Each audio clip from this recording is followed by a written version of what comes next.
Let me show you how I made these rings from the heavens and from the earth.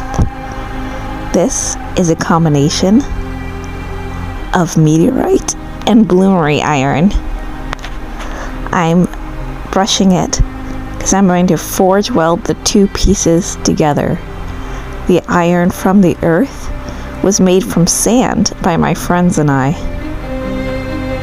So I just stuck the two pieces together, and then I'm going to fold them together and draw them out so I can make a ring.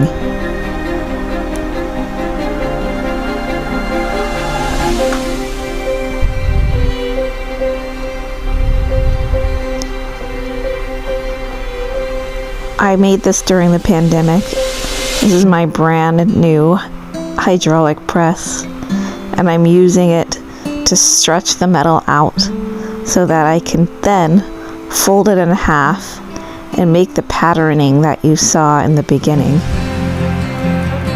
With my fly press, I cut it, and then I can fold the material, get it hot, flux it, and hammer it back together. I did a twist here, and now I'm hammering the pattern back into a square, and I'm squishing it so that it can be compact enough that I can make the rings out of it. I barely have enough material. I'm going to make it a little bit of an octagon, and then I drilled a hole and took that hole and drifted it larger. So I'm driving a drift through it, and then I'm going to round it out on a piece of metal that I use as a mandrel.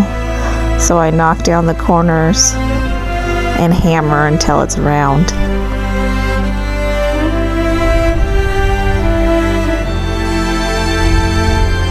I'm at my friend Ken's shop.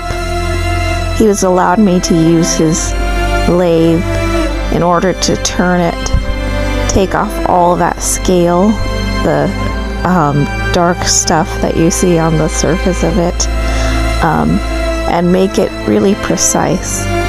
So there's the two rings.